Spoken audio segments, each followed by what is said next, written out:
Tensura of Bonds and Demon Lords by Ryagful. The next week or so was a hassle of activity for Rimuru that blurred together.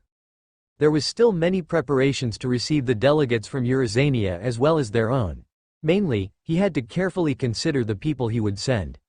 There was still work to be done around the city and plans for next year's crops and research. However, despite that, he was happier than he had ever been. Spending most of his free time with Milam allowed him to feel relaxed and refreshed, even if she could be a handful at times. Of course, it wasn't all fun he had in his free time. He continued training hard to master his abilities, including several sparring sessions with Milam, who still pulled no punches relatively speaking. She was holding back considerably, of course, but it was still enough to keep him on his toes. He still marveled every time at just how undefeatable she was in combat. Trying to catch her off guards was pretty much impossible, and most attacks that did connect she shrugged off nonchalantly. It was a daunting task just trying to keep up with her and not get pummeled, but it served to really give him the experience he was lacking.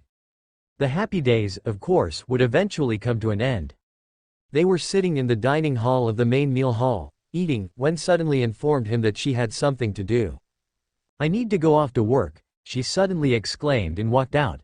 He stood dumbfounded for a second before what she said dawned on him, and quickly ran after her. She was heading outside the city. "You're leaving?" he asked in a hurry. Of course, she had told him previously that she would need to get going at some point, but he still felt it was a bit sudden. "No worries, I'll be back soon. Just need to check on the other demon lords and my city." She stopped and turned around, flashing a smile, and quickly enveloped herself in an aura. Her clothes instantly changed into the ones she was wearing when she first arrived.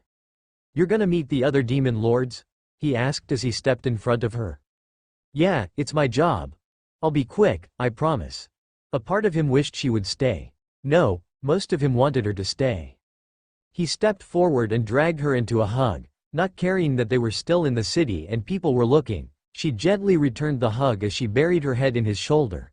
Then he took a step back and took her hand in his, trying to keep smiling. He brought her hands up to his mouth for a kiss, enjoying the blush it made appear on her face. "Be careful, okay?" he told her.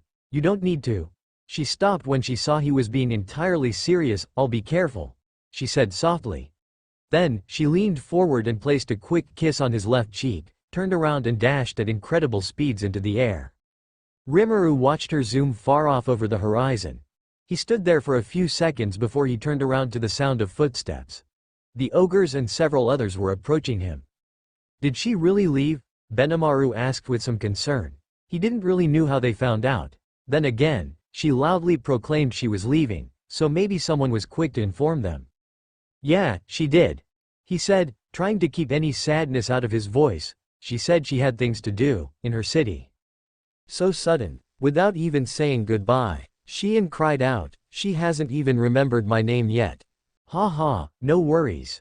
Rimuru assured her. "She said she'd be back soon," he said looking down. "Lord Rimuru," Shuna said worried, "so, there's a lot of stuff to do." He quickly interrupted, "And when she returns, let's welcome her back with a smile." "Yes, sir," they all exclaimed in unison. He smiled as he watched them return to their duties, then turned to look in the direction Milam had left. He already missed her.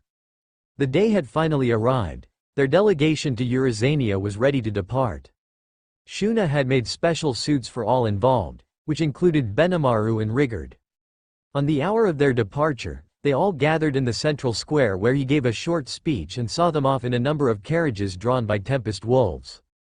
Later that day, Yam and his party had arrived back in the city to report on his progress as champion.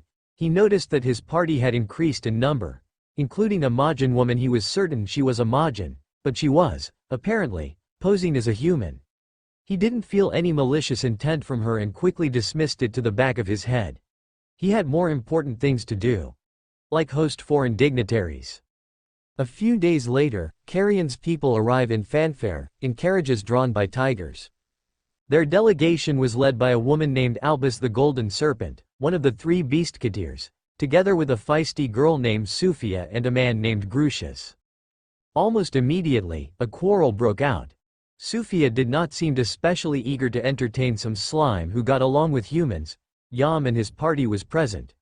Remembering that Eurazania placed great emphasis on strength, He proposed she fight with Xian. Meanwhile, Grucius was ordered to challenge Yam. Fortunately, his two subordinates' performance was more than satisfying to the two. Just like he had assumed, it was all only a test to see how strong they were. He entertained the delegation with a banquet and talked about the many ways their two nations would profit from trading with each other. Eventually they settled on an initial trade of Eurasania's world-renowned fruits. Mostly, it was Alba's way of asking for more booze, which the snake lady drank literally by the barrels. Yes, plural. He decided to leave, dump the responsibility, the finer details to the head of the merchant kobolds, Kobe, and washed his slime hands of more trouble. If only they hadn't taken all the good liquor with them when they returned home. However, Grucius stayed behind, having been told to make himself useful in Tempest by Phobio. He decided to join the security patrols. Sometime after, Benimaru and the delegation returned home, with a detailed report on Eurasania's military, agriculture, both of which Benimaru keenly believed to be superior to their own, and citizenship. They also brought some souvenirs in the form of various samples of fruits. One taste was all it took for Rimuru to understand exactly why they were considered the best in the world. Next came his own official visit to the armed nation of Dwargo. He decided to bring Shuna along with his entourage, as well as Xian, reluctantly, after she cried and threw a tantrum that nearly demolished a building. Along the way, he delivered some fine beer to Geld and the High Orcs working to fix and expand the road to Dwargo. He had dreaded the visit ever since he first got the invitation. At first, he considered pretending it never arrived, but it was too late. Shuna had found out, and he was overruled on pretty much everything. Fortunately, he didn't have to do much once they arrived. Actually, he didn't have to do anything, as Shuna did all the talking and greeting and introduction. He just had to smile and nod. He dozed off somewhere along the way and didn't remember anything until meeting with the king in the palace. Gazel had a good laugh at him when he heard.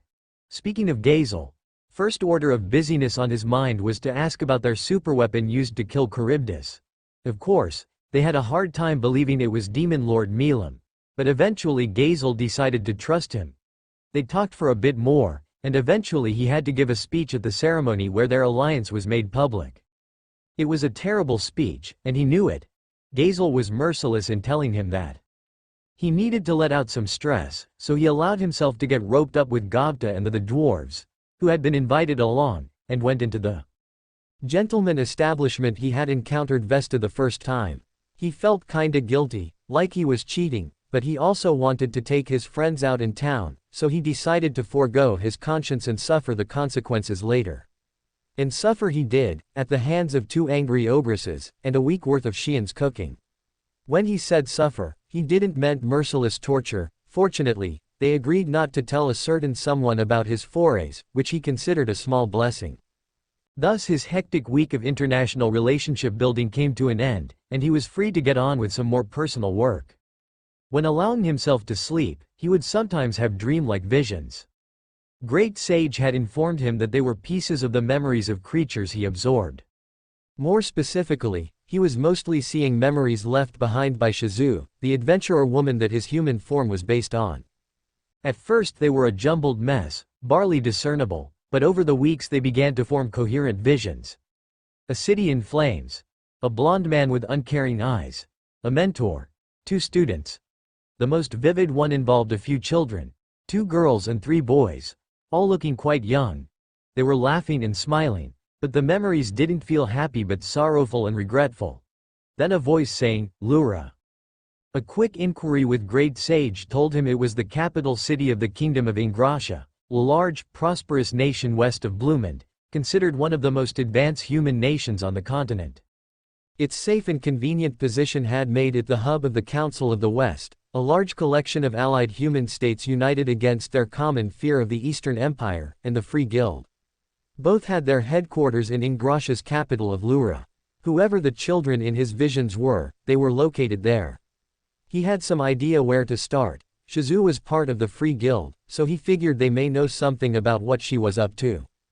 Having resolved himself to see Shizu's regrets settled, one day he called his council and explained to them his intentions. I see. Benimaru said after contemplating his story. You seek to meet these human children.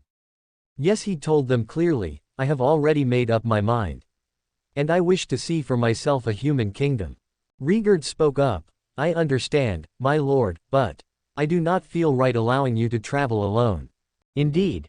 Hikuro interjected. You're the foundation of our nation. If something were to happen. I understand your concerns, but I won't be alone. I will bring Rongo with me as my bodyguard, he explained and turned to Soy. And I can send one of my clones to keep a close eye and stay in contact. Soy quickly added before he could say anything. Hearing that, Rigurd seemed to be more at ease and sighed. Very well, my lord. The other counselors in turn voiced their agreement, and went on to prepare for his departure. Now I just need some guides. He added. Guides? Rigurd asked. The guides in question were the trio of adventurers that had accompanied Shizu in the first place, Oren, Kaval and Guido, who were familiar with both Bloomend, which he would have to pass through, and would be more familiar with how things work in Ingrasha than he would, even if they never went there before, and as adventurers in the Free Guild, whose headquarters was there, he imagined they had to have at least go once or something. He would also take the opportunity to stop by in Bloomend and other kingdoms to see if he could arrange some cells of their high-grade healing potions. No point wasting an opportunity, after all. Once the three human adventurers arrived, he said his goodbyes and entrusted the city to his subordinates. They traveled on foot through the forest, having to stop at the orc's resting ledge along the way.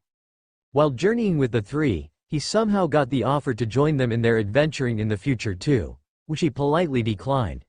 Thinking about it, he really wasn't sure how long it would take for Tempest to be fully self-sufficient and not need his help. Being humans, they might not even be alive anymore by then. Which brought up a though.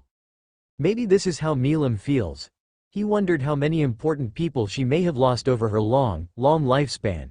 He didn't really want to think about it too much as it just caused him to miss her even more than he already did, but he could hardly stop himself. When we meet again, I want to tell her that I won't ever leave her side. He steeled his resolve as he finally entered the human nation. Not long after Milam left Tempest, the massive aura of the protector of the city of the Forgotten Dragon drew near, and everyone in said city could feel it. Their goddess, their reason for being, had returned home after her long period of absence, which were quite common. The main part of the city radiated outwards from a mountain cliff where it met a large lake. The cliff housed the Great Temple, the personal residence built by the faithful for their object of worship, the Dragon Princess and Demon Lord, Milam Nava.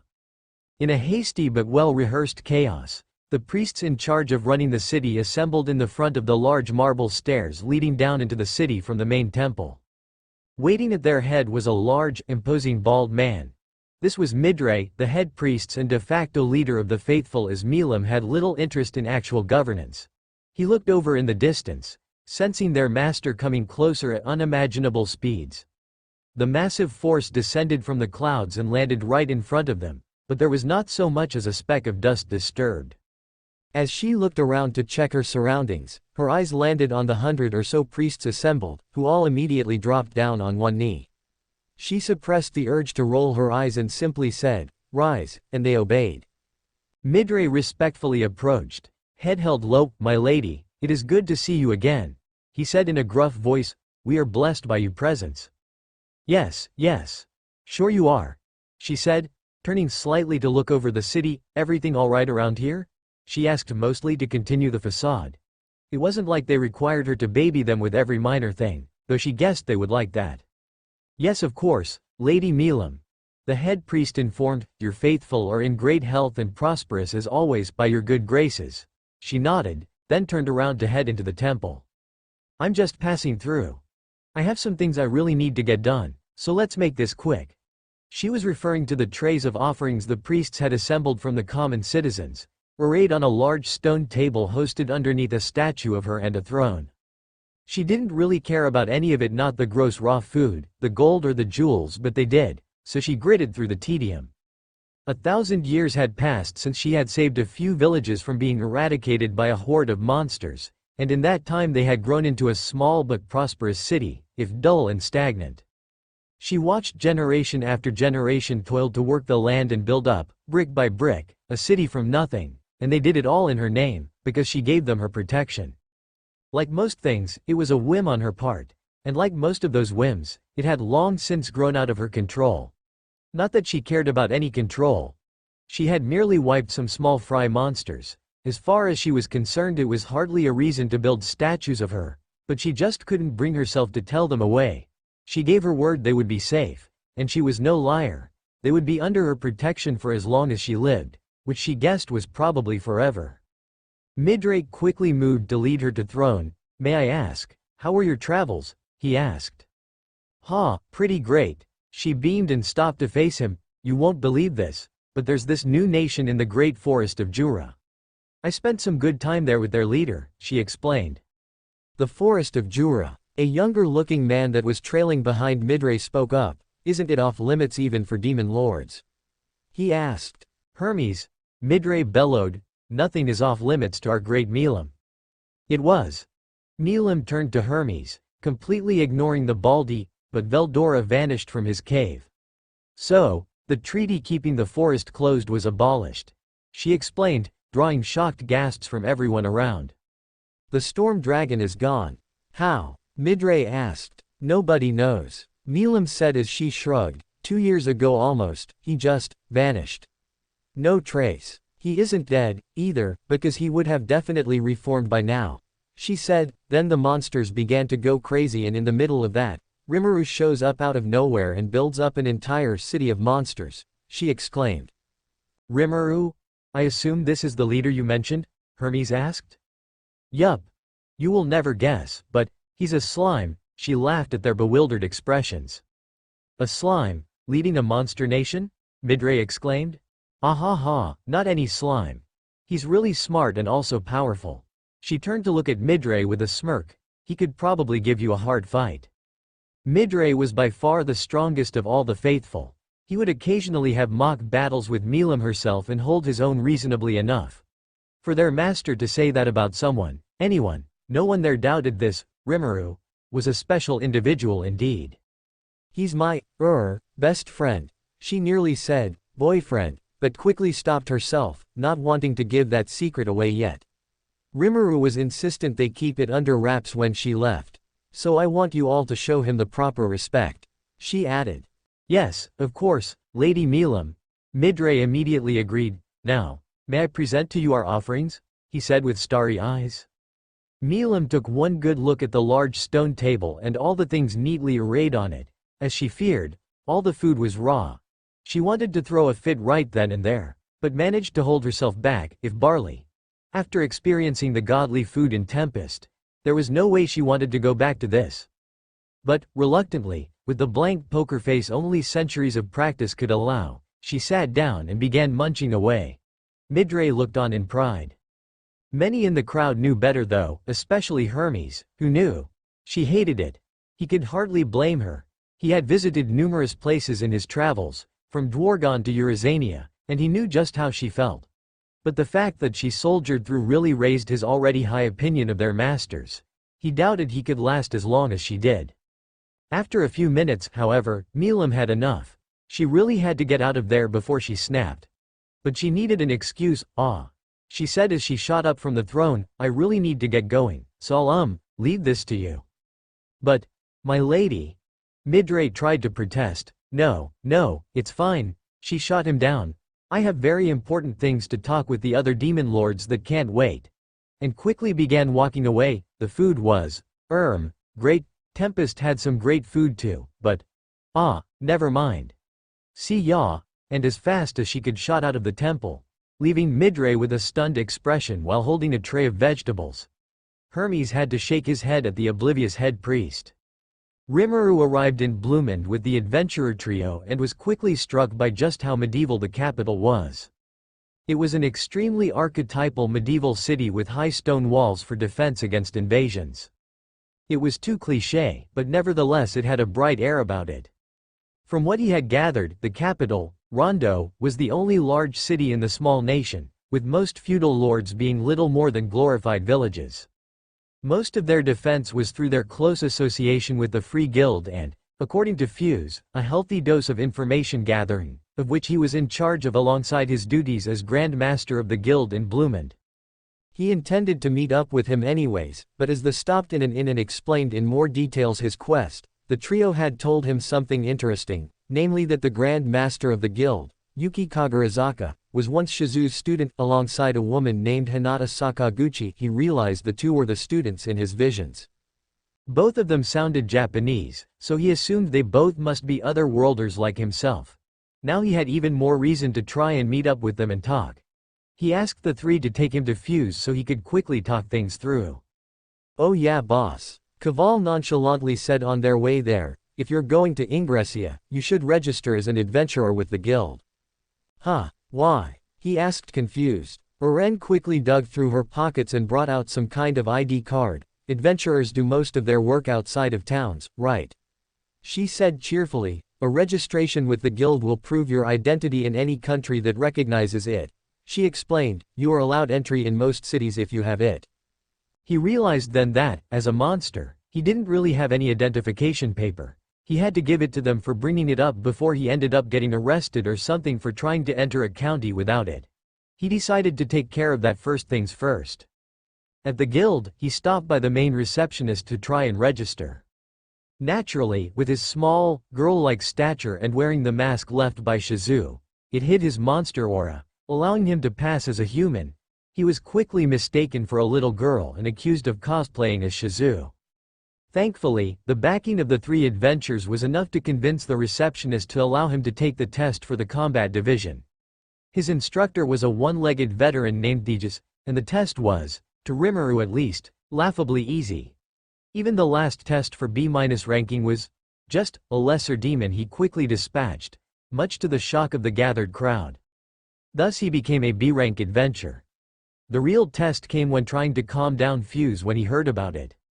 "If you wanted identification papers, you should have just asked me," he said in between scolding the adventurer trio, who were seated on the floor in his office. "I could have used my guild master privilege to get you a B rank with no fuss." He sighed and rubbed his temples. "Ah, is that so?" Rimuru said sheepishly, rubbing the back of his head. "Whatever," Fuse eventually said, sitting down on his office chair. "Just be more careful, if people find out you're a monster." They talked for a bit more about Rimuru's plans. Hearing about how he was going to see to Shizu's last wishes, Fuse was quick to agree to give him a letter of introduction, which he would need to meet with the Grand Master in Lura. According to Fuse, Yuki was indeed an otherworlder, but not much else was known about him.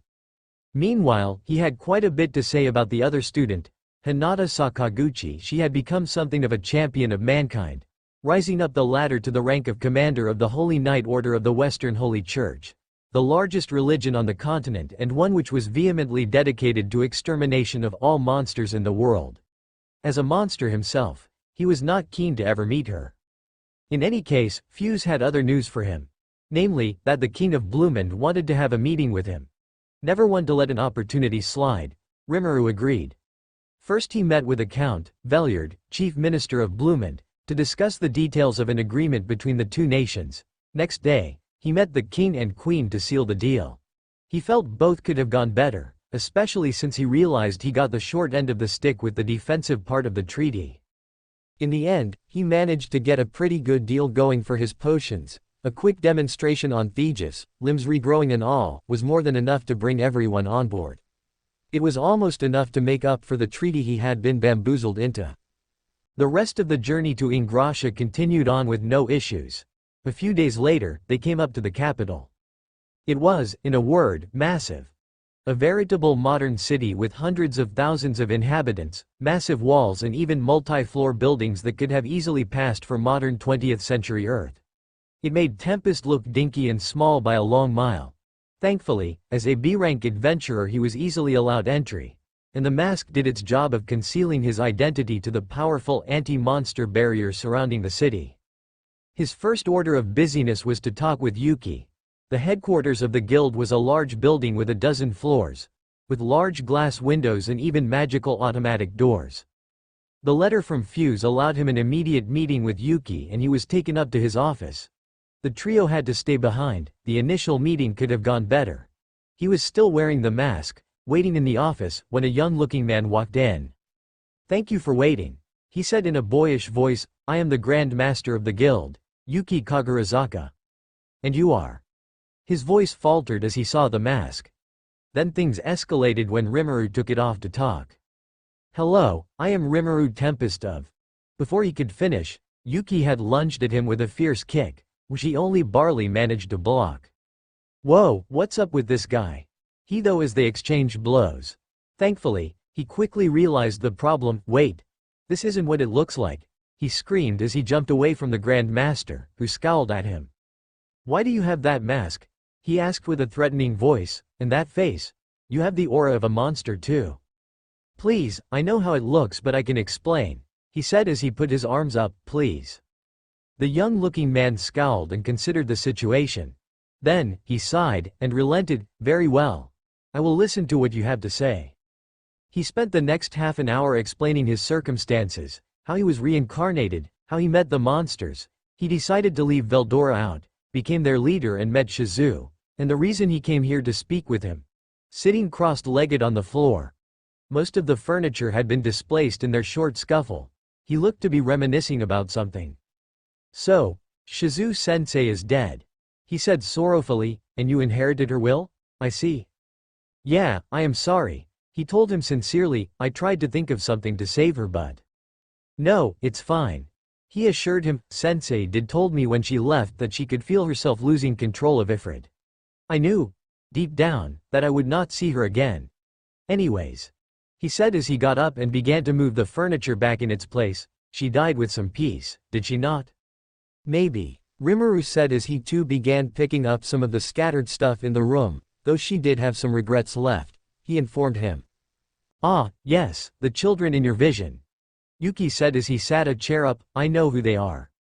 Rimuru perked up from where he was. They too are summoned, like me and Hinata, but, he trailed off. What do you know about summoning rituals? As he explained, summoning someone from another world was a long, drawn-out process that took several dozen high-class mages days to perform. In short, since gaining special skills and powers in this world was nearly impossible for humans, it was a much safer bet to try and summon someone and hope they acquired skills and powers in the process. Even with the low success rate, it was still preferable. The drawback was the failures, at least for those who were deemed a failure. Failure? Rimuru asked curiously. If they were successfully summoned, how is it a failure? The difference between success and failure is that the successful ones acquire powers and skills. The failures do not. They are only summoned. To put it bluntly, being summoned involves being disassembled there and reassembled here. In the process, those pieces gathers up massive amounts of energy. If successful, that energy manifests as a special or even unique skill. But if not, does it just remain in your body? Rimuru asked in curiosity. Yes. If you're lucky, like me, you don't get a skill but do get some high resistances or physical enhancements, or a really bad deal like being unable to properly age. He explained, looking somewhat miffed at his condition. He could understand that. But most are very much not lucky. See, with no outlet to be expended, all that energy remains in the body. And eventually can't be contained, and leaks out, violently. What? Basically, they explode, and die. That is the fate of the majority of otherworld summons. He finished. This is especially true if the summoned are children.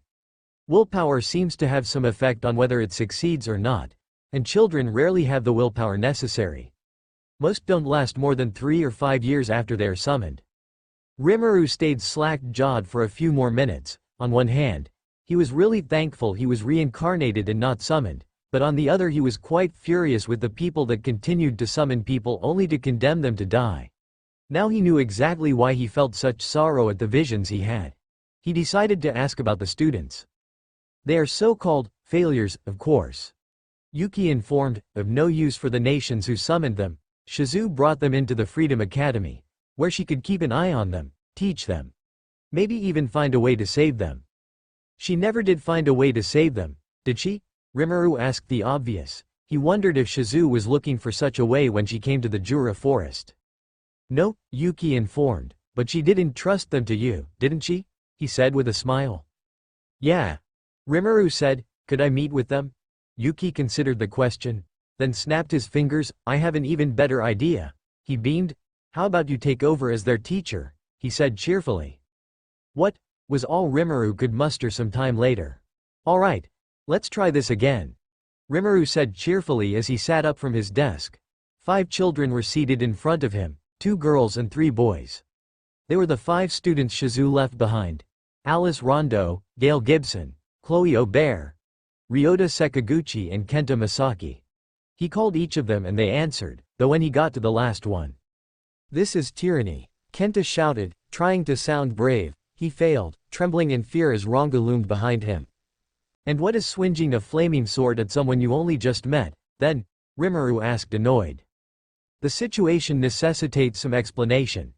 When Yuki suggested he become a teacher at the Freedom Academy, he was a bit taken aback at how sudden it was. However, he quickly realized that the Grand Master had a very good idea. He could keep an eye on the kids and look for a way to cure them, just like Shizu wanted. As the headmaster of the academy, Yuki could give him a recommendation and everything would be fine. He would get a room at the dormitory, a salary and access to the school's library and other privileges, so it was more than a fair deal.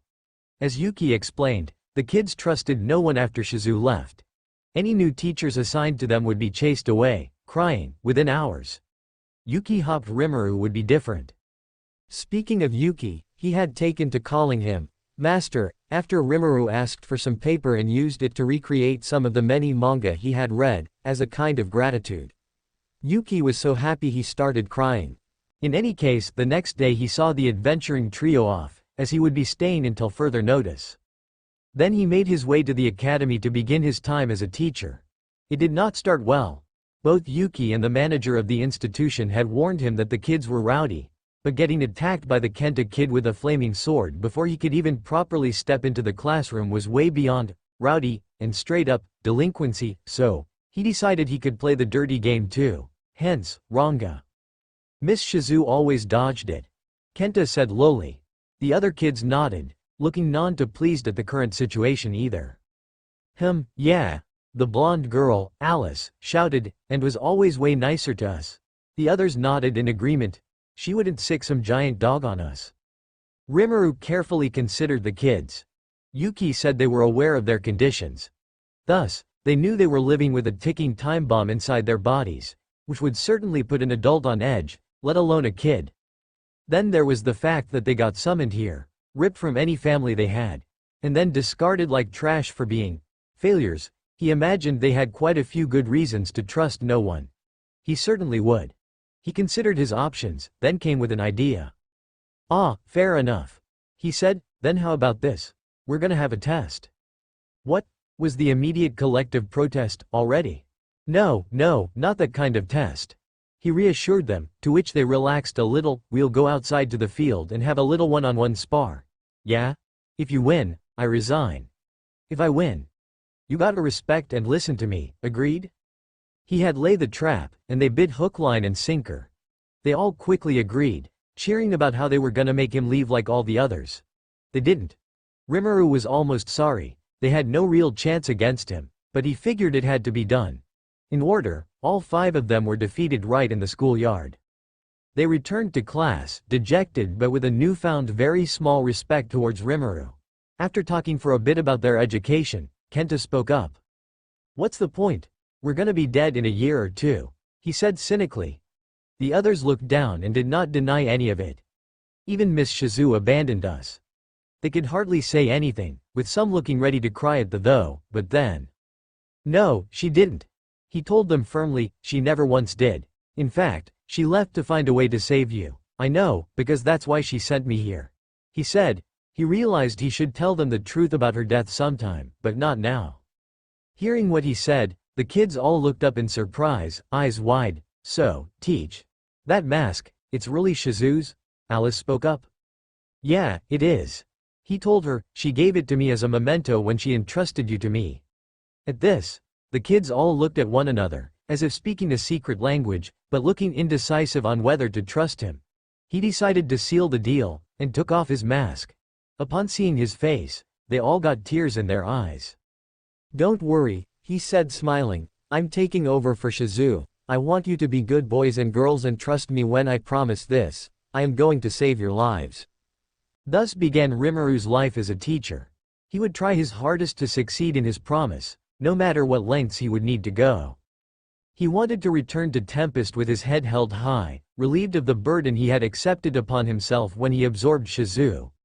Only then would he be able to smile the best he could when he welcomed someone special back. Around the same time, the great city carved into the mountainside came into view as Milim came out of the clouds. Unlike her own, this was built right on the peak of one of the tallest mountains in the region. This was Jaw, the capital of the Harpy Kingdom of Fulbrosia, led by the Sky Queen Frey, a fellow demon lord. As she approached, the guards noticed her but didn't get in the way. They already knew who she was and had standing orders from their queen not to get on her bad side. She flew quickly into the main entrance of the palace, located in the upper part of the complex, then landed and walked. Standing on each side of a large door were two identical Harpy guards, both of which had panicked looks on their faces as she casually and loudly slammed the doors open. Inside, completely undisturbed by the commotion, was Demon Lord Frey, sipping tea. "Hello, Frey," Milim bellowed as she entered. "Nice day today, huh?" she asked. She was wearing her dragon knuckles proudly on her arms, and Frey immediately guessed that she was looking to show off. "Indeed, it is, Milim," Frey said with a smile. "What's that?" she said as she looked at the gauntlets. She had to admit, while they didn't suit her outfit, the gauntlets looked exquisitely made.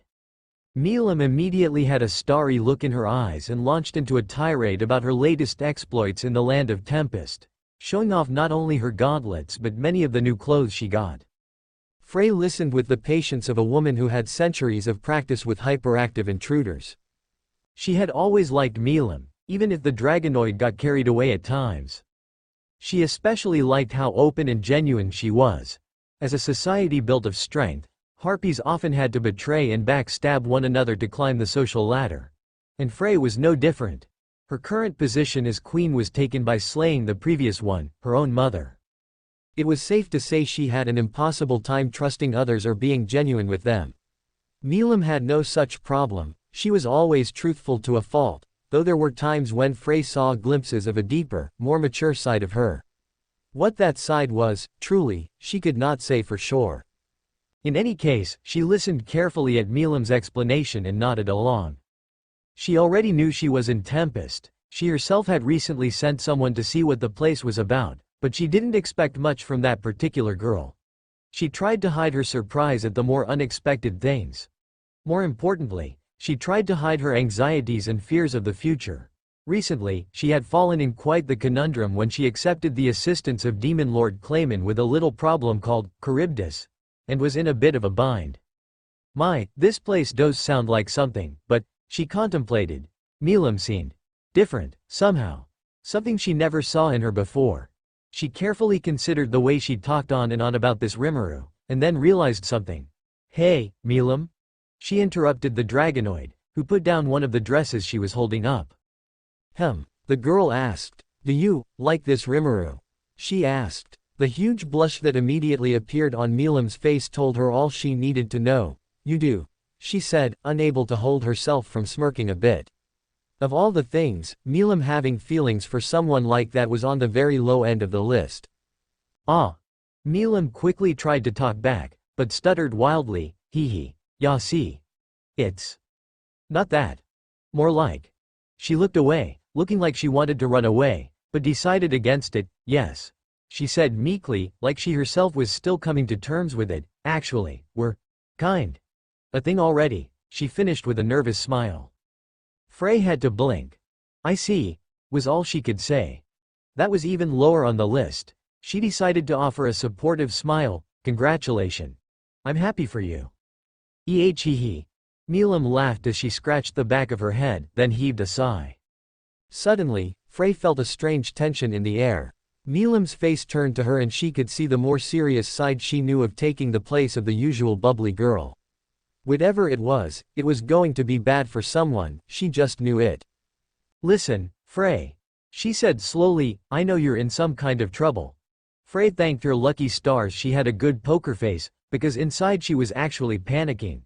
She wasn't sure she wanted anyone else to get involved in her issues, let alone Milim. Not because the Dragonoid couldn't help, but because she didn't want the girl to get more involved with her shady busyness. "Why do you say?" she tried to say, but a look from Milim told her she wasn't buying it. She sighed. It's personal. Does it have something to do with Charybdis? Milam asked. Frey blinked at her. When that thing attacked Tempest.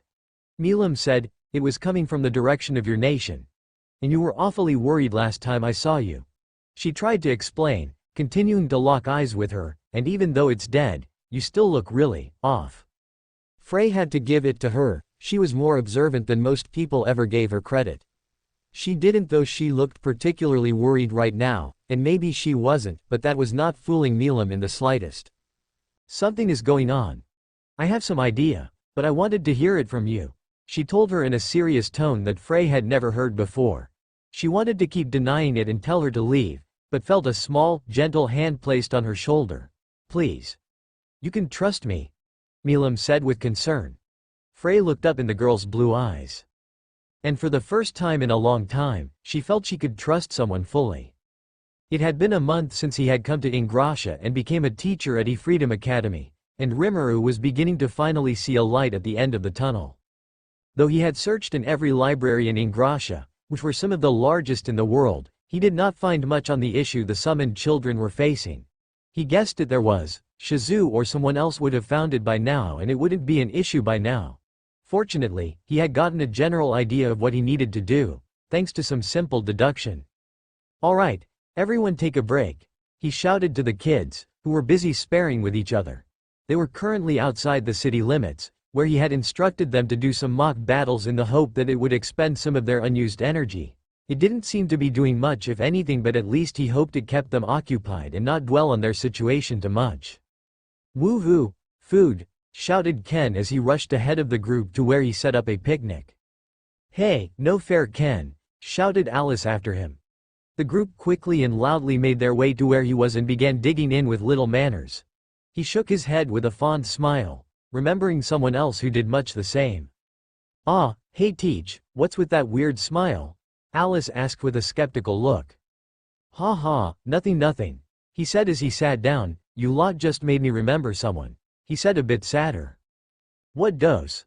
Alice wanted to say something more but Gale quickly interrupted. Alice, it isn't nice to pry into other people's busyness. He scolded and looked at Rimuru. Sorry, she doesn't know when to stop. He just laughed it off, however, and said, no, it's fine. I should be focused here anyways, he said as he began eating. The other kids exchanged glances, looking like they decided to ask about it later. He mentally sighed, but was kinda happy too. He knew he was close to figuring it out. A week prior, after exhausting the libraries in both the Freedom Academy and the guild headquarters, he decided to try his luck and go out on a hunch. For that, he wanted to brainstorm with his advisors back in Tempest. Fortunately, going back proved much easier thanks to Vesta and his teleportation circles. Rimuru had learned how to set them up himself, and while a trip from Lune and Tempest would take a lot of energy, he had plenty. The journey was instantaneous too, so it was well worth it. Of course, he had to set up a temporary circle outside the city, otherwise the magical barrier would immediately detect its activation and he would be busted. But still, it was leagues better than a week of travel by carriage, or day at best by flight. Thanks to finally assimilating Charybdis fully, he was capable of much faster flying speeds, but that would be A. Less energy efficient and not as quick, and B. Might get him into trouble as he flew over human lands. In Tempest, he gathered everyone who was close to him and presented some souvenirs, mainly sweets from the world-renowned bakers of Lune, and explained to them his predicament. Many were understandably shocked, with some, rigored, openly crying at their plight. However, thanks to Trainee being there, he did manage to confirm his hypothesis. The way to save them involved mimicking Shizu, who had been fused with the higher spirit Ifrit. As Trainee explained, spirits were highly adept at controlling energy like the one going amok in the children's bodies, but there was a big problem. Only higher-level spirits, or higher elementals, would be good enough for the level they had. The only sure way to have a chance of acquiring some was through the Queen of Spirits. Even assuming the higher spirits wanted to help, no one, even the dryads who were once the servants of the previous queen, knew where the current one was located.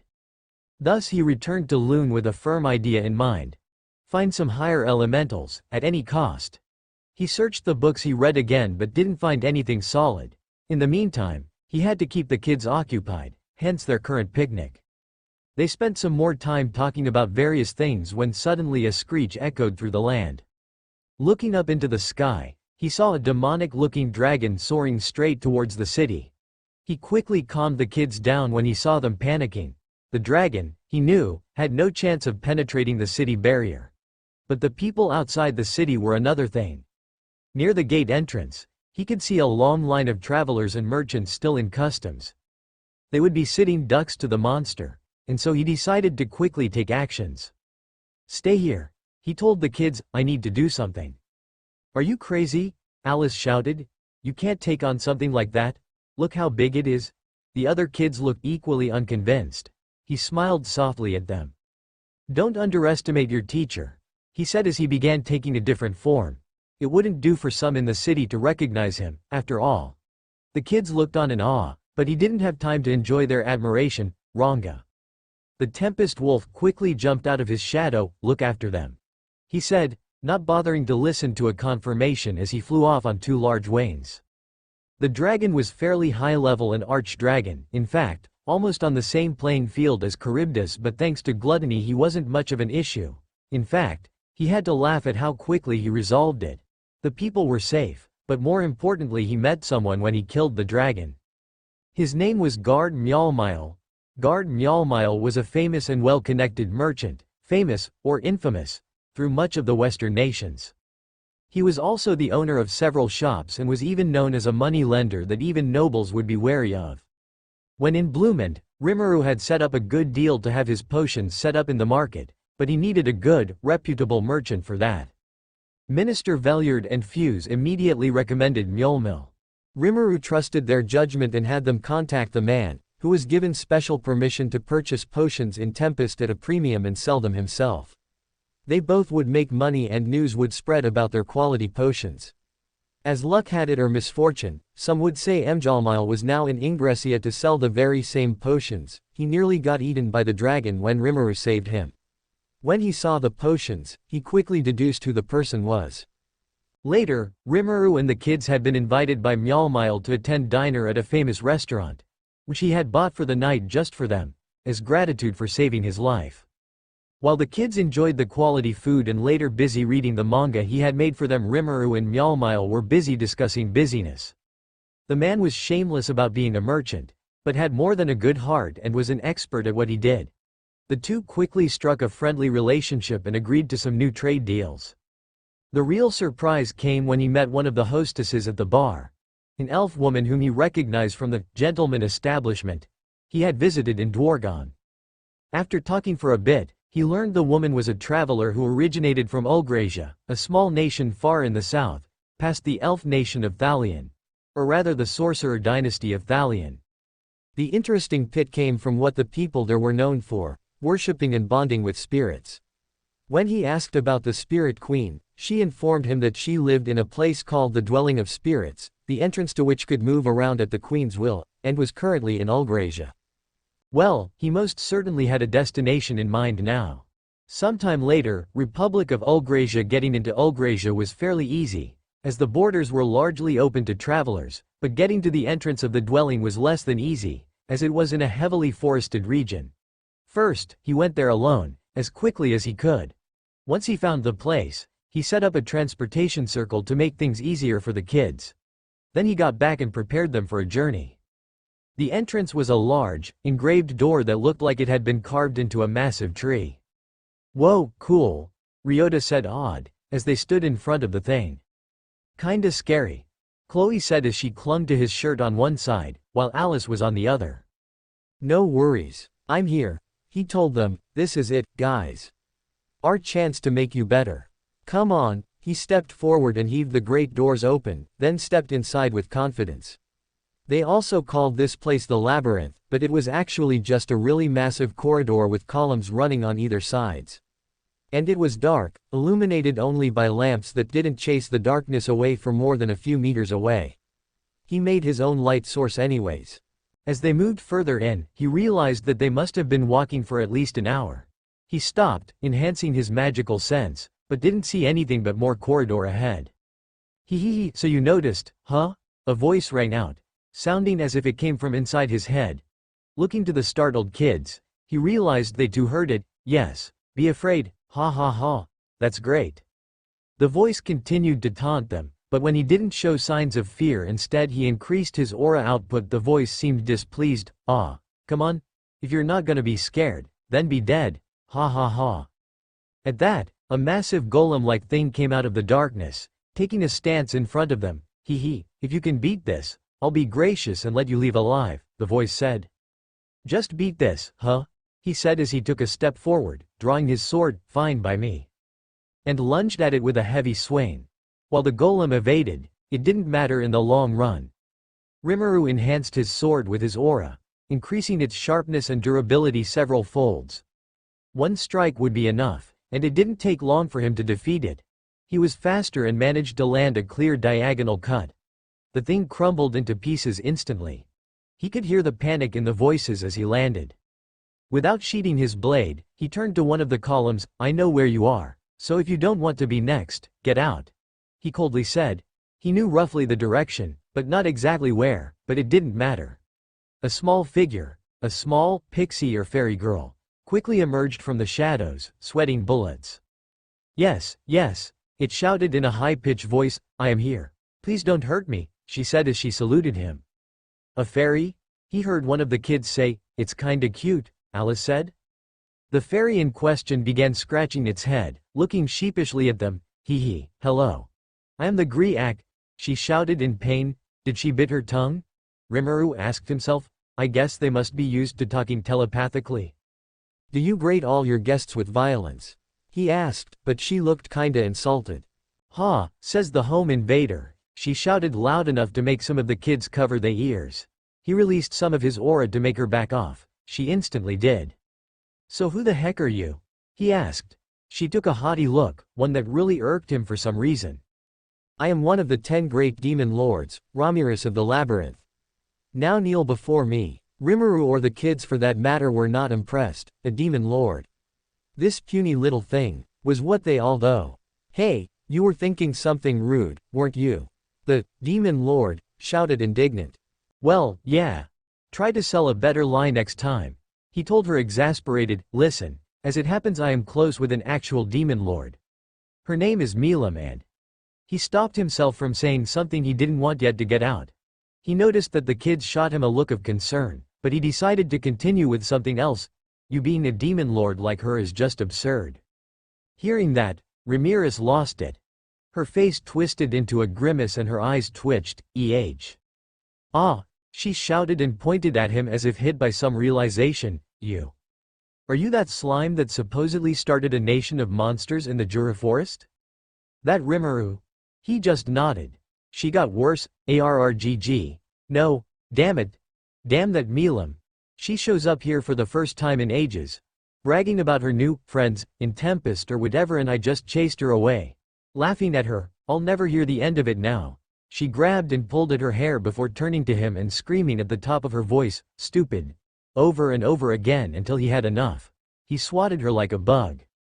After a while, they were all seated around in a circle, several fairies swarming around them much to the kids' delight. Ramirez had finally calmed down. He had made some tea and presented some food to them to keep things from escalating. Listen, that Milam is on a league of her own even among the demon lords. She explained while munching on a cookie. We're nothing alike. She's the brute of the group, while I.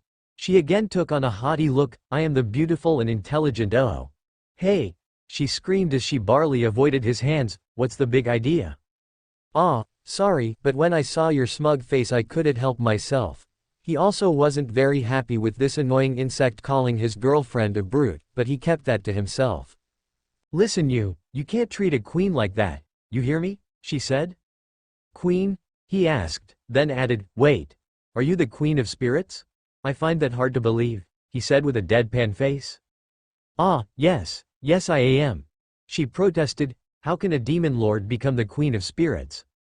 Ah, no, you got it backwards. Ramirez quickly interjected.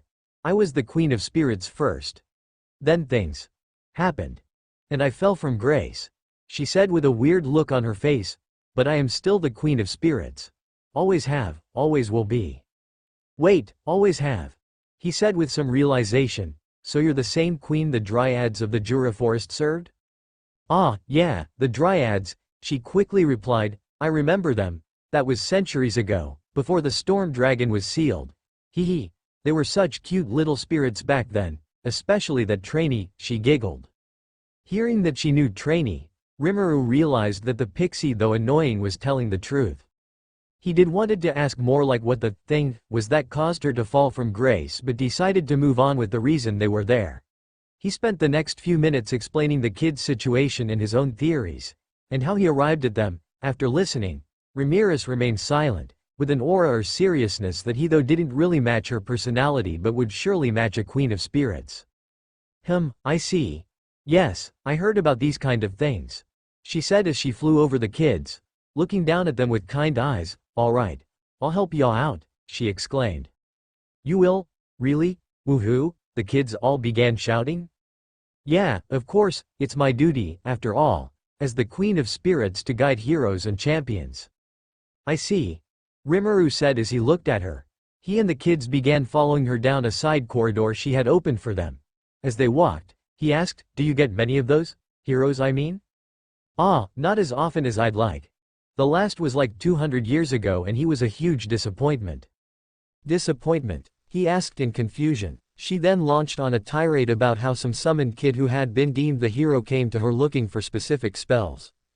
Even after passing the trials meant for heroes, he kept coming back, eventually asking for a help with summoning spells, which she couldn't help with. Apparently, he broke down crying, then stole some high elementals from her. The crazy part was that, apparently, the hero was Leon Cromwell, who later became a demon lord, and was the one who had summoned Shizu to this world. Ifrit was one of the spirits stolen from Ramirez. He was miffed to say the least to hear the great demon lord he was planning to slug was not just a hero once, but a giant crybaby. In any case, Ramirez led them to a large chamber with a huge column in the middle from which extended several walkways that looked to be made of nothing but magicules. An eerie beam of light shone upon the top of the column, which Ramirez explained to be the most important spiritual shrine in the world. If one prayed at it, they were certain to at least attract a spirit's attention. Even if they didn't descend to them, the spirit's energy would be siphoned off and one could, technically, even create a pseudo-spirit with them, the last bit he was informed of by the great sage.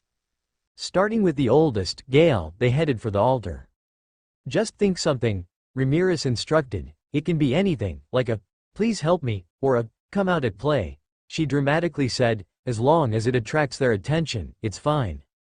And so Gale knelt down on the platform and began praying. No spirit came at first, but numerous flakes of spiritual energy began descending down like snow. Thinking about what great sage said, Rimuru quickly gobbled them up, ignoring Ramirez's protests, and instructed great sage to form a higher spirit with the absorbed energy, infusing the resulting pseudo-spirit with a pseudo personality. He then had the think fused with Gale. After a quick analysis, he was extremely happy to announce that it had worked. Gale was no longer going to die. After a quick cheer, he began taking turns with the other kids. He didn't quite knew what to say when Kenta summoned some high-level light spirit that happily fused with him, but decided to think on it later. More problems came with Chloe. As the black-haired girl was kneeling down, she looked at Rimuru shyly and stuttered an, I love you, at him. He was really caught off guard but quickly regained his composure. Scratching his cheek he said, ah, hee, thank you but, see, I already have someone. He told her. He also wanted to tell her she was his student and her age was barely even in the double digits, but refrained from it. Chloe had a weird look on her face but seemed to accept the answer and continued praying. What happened next, he wasn't sure at all. Another spirit, a mature-looking woman in a white dress, appeared and looked rather angry at him for some reason. She lunged at him, grabbed his face and tried to kiss him, but being a spirit passed right through, then headed for Chloe with a dejected-looking face. Ramirez was quite freaked out for some reason, trying to stop her, but it was useless. She fused with Chloe and was gone. On the plus side, Chloe too was cured. Ramirez wasn't much help describing what the spirit was, saying something about the great time spirit. He got none of it so decided to ignore it. Thus his mission came to an end. He had saved the Shizu's students and could already feel a sense of relief wash over him. Before he left, He made Ramirez a new guardian to replace the one he destroyed. He made a puppet body and summoned a higher demon to inhabit it, named it Beretta and called it a day. Before leaving, he decided to have a quick conversation with Ramirez. Hey, by the way, how was Milam doing when she came around here? Ramirez turned from gushing about Beretta and looked a bit confused. Milam? She asked as she began thinking. She looked the usual to me, loud, annoying, clueless about stuff most people call common sense. She laughed again, so he suppressed the desire to swat her. And she had no right to call anyone loud or annoying. He wondered about the other thing though. Common sense? Like what? He was a bit confused when Ramirez suddenly stopped laughing and looked embarrassed. Nothing really, ha ha. Why is she red? Rimuru wanted but also did not wanted to know, so he just shrugged and left. A long distance away, a certain demon lord shattered a glass of wine in her hand. Oops, really sorry about that, Milam sheepishly said. Across from her, Demon Lord Fret looked unperturbed. They were sitting in her room, having lunch. Everything okay? The harpy asked concerned. Is the plan? Milam quickly waved dismissively. Everything is going along just fine, don't worry. She added, I'm almost there with my assessment, just a few more days. Then what was that about? Frey motioned to the broken glass. Milam sheepishly laughed. I felt a sudden urge to smash something. The red-haired girl said casually, like someone was talking smack about me. Somewhere. She looked off into the distance, specifically to the west. Frey just sipped her wine. A few weeks had passed since Rimuru and the summoned children returned to Ingrasha from the dwelling of spirits. While their condition was theoretically solved, he wanted to stay a little longer to make sure there were no unforeseen side effects, as well as to ensure they would get a good sense on handling the spirits that now dwell within them. He wasn't sure what kind of powers they would now get, such as Shizu, who was able to control fire and summon Ifrit, but he could already feel their magicule level go up drastically, even if they weren't children. He was certain they would easily be categorized as D at least, which would be no mean feat even for an adventurer. More than instructing them, however, he wanted to keep on hanging out with them. Basically, he didn't want to say goodbye, not yet. And so he had spent the next month or so making as much of the time they had left. After making sure a suitable teacher would replace him, he began planning a camping trip to a nearby forest as a big final bonding experience. They had already spent several days on the trip, fishing, playing in the river or simply wandering around the forests, admiring nature. On the last night they had gathered around a large fire for dinner, which was when. As they were sitting around the fire in a circle, they were talking among each other about various things. Suddenly, he could hear the two girls, Alice and Chloe, whispering to each other. He had a bad feeling about but tried to ignore it. As he was sipping his tea, the two seemed to get into a heated debate and, Hey, Teach, is it true you have a girlfriend? Alice asked all of a sudden, caught off guard. He spilled everything he was drinking, right in the face on an unfortunate Ranga. Hua, wah, we. He quickly sputtered as everyone turned their attention to the blonde girl. Well, Chloe said. She tried to quickly add but Chloe interrupted.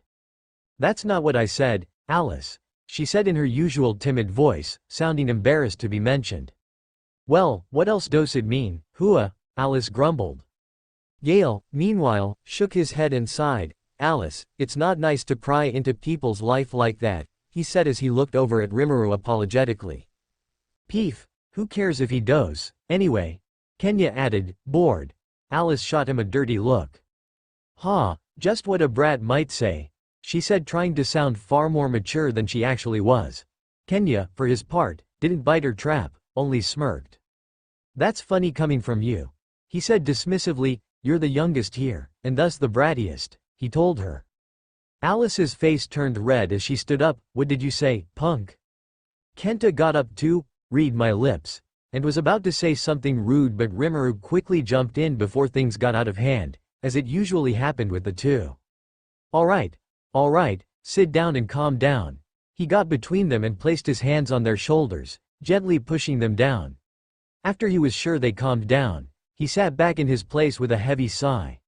Looking at the questioning look on everyone's faces, though, he realized he wasn't gonna get away from the original question.